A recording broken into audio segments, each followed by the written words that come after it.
அன்பார்ந்தவர்களே, இன்றைய தினம் பிள்ளைகளுக்கு நல்ல முறையில் உபதேசம் செய்வதை பற்றி பார்ப்போம்.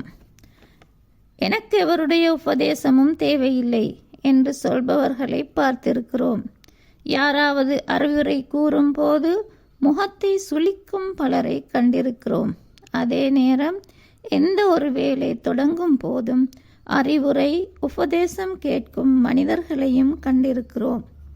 எமது உபதேசம் மூலமாக ஒருவர் ஒரு நற்கர்மத்தை செய்வாராயின் அல்லது ஒரு தீய காரியத்தை விட்டு விடுவாராயின் அதன் நன்மைகள் மறுமை நாள் வரைக்கும் உபதேசம் செய்தவருக்கு வந்து கொண்டே இருக்கும். தெரிந்தவற்றை தெரியாதவர்களுக்கு சொல்லிக் கொடுத்தல், வழிகாட்டல், நன்மைகளை ஏவல், தீமைகளை தடுத்தல் என்று பட்டியல் நீண்டு கொண்டே போகும். அல்லாஹு தாலா சூரத்துல் அஸ்ரிலே ஈமான் கொண்டு நற்காரியங்களை புரிந்து சத்தியத்தையும் பொறுமையையும் கொண்டு உபதேசம் செய்கின்றவர்களை தவிர ஏனைய மனிதர்கள் நஷ்டவாளிகள் என கூறுகின்றான்.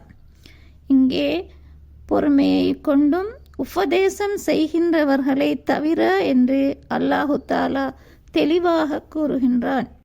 நபி ஸல்லல்லாஹு அலைஹி வஸல்லம் அவர்களிடம் வரும் சஹாபாக்கள், யா ரசூலுல்லாஹ், எமக்கு ஏதாவது உபதேசம் செய்யுங்கள் என திடீரென கேட்பார்கள்.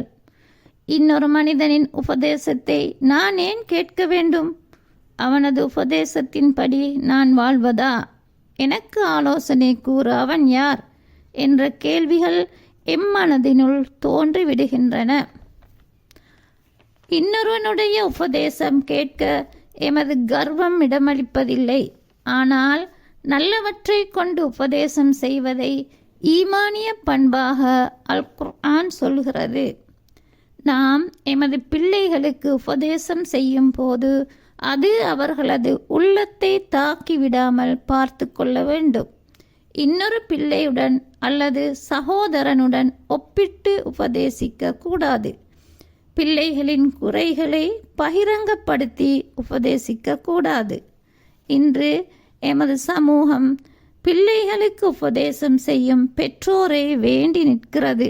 ஒரு தந்தை தனது தொழில், வருமானம் என்று பொருளாதாரத்தின் பின்னால் ஓடுகிறார். வீட்டிலிருக்கும் தாய்மார்கள் கூட தமது பிள்ளைகளுக்கு அன்பாக உபதேசம் செய்வதில் கஞ்சத்தனம் காட்டுகிறார்கள்.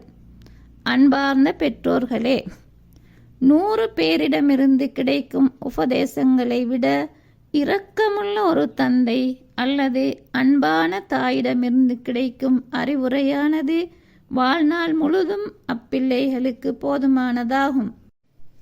எமது வார்த்தைகளில் நளினம் தேவை. எமது தொனி மிருதுவானதாக இருக்க வேண்டும். பிள்ளைகளை வார்த்தைகளால் தாக்கிவிடக்கூடாது. லுக்மான் அலைஹிஸ்ஸலாம் தனது மகனுக்கு உபதேசம் செய்ததைப் போல, எனது அருமை மகனே என கனிவுடன் ஆரம்பிப்பதை குர்ஆனும் எடுத்து காட்டுகிறது. ரப்பனா ஆத்தினா ஃபித் துன்யா ஹஸனத வ ஃபில் ஆஹிரத்தி ஹஸனத வகினா அஸாபன்னார். எங்களுடைய இறைவனே, எங்களுக்கு நீ இம்மையிலும் நன்மை அளிப்பாயாக, மறுமையிலும் நன்மை அளிப்பாயாக. நரக நெருப்பின் வேதனையிலிருந்தும் எங்களை காப்பாற்றுவாயாக. ஆகவே வீட்டுக்கும் நாட்டுக்கும் பிரயோசனமான பிள்ளைகளை வளர்த்து இம்மை மறுமைக்கு வெற்றியளிக்கக்கூடிய குழந்தை செல்வங்களை வளர்த்தெடுப்போம். ஆமீன்.